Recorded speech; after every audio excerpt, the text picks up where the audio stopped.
Assalamualaikum Syederalun, Direktur Edi Foundation Teguh Edi Faisal Rusdi dan juru bicara Akmal Rusli mengunjungi kediaman Ayub di Desa Tanjung Bungong, Kecamatan Jinim, Kabupaten Biren pada Senin 13 Juli 2020. Kembali dengan teman-teman, hari ini kita sedang berada di rumah Pak Ismail Ayub.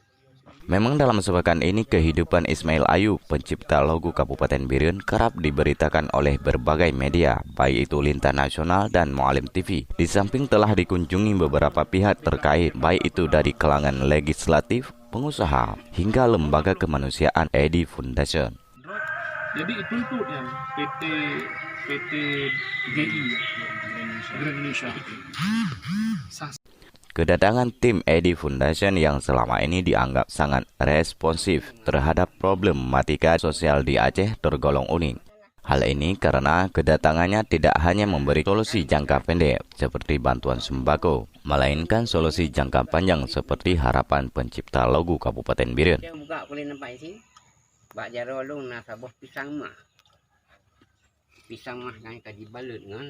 Mbak Gayung tersebut Direktur Edi Foundation yang juga seorang konsultan hak paten terdaftar di Kementerian Hukum dan Hak Asasi Kemanusiaan RI, memaparkan aspek hukum cipta dan hak terkait yang bisa didapatkan oleh Ismail Ayub. Mendengar keterangan tersebut, sontak Ismail Ayub yang kini sakit-sakitan mohon membantu lembaga kemanusiaan Edi Foundation untuk memperjuangkan hak-haknya dan meminta perhatian pihak terkait untuk kelangsungan kehidup di usia 65 tahun.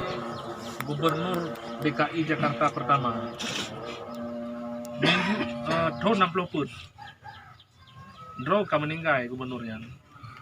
Minggu baru Akmal Rusli, juru bicara Edi Foundation, mengimangi pemerintah Ismail Ayub di mana pihaknya dalam waktu dekat akan menyurati pihak-pihak terkait baik di Biren maupun di ibu kota Jakarta untuk kepastian hukum atas hak beliau sebagai pencipta logo Kabupaten Biren.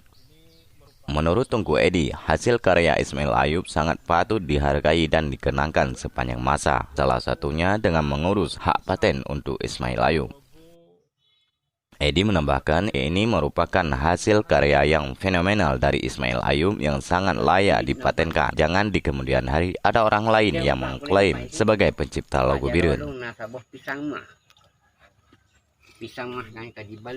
Dari Kabupaten Biren, tim LNTV melaporkan.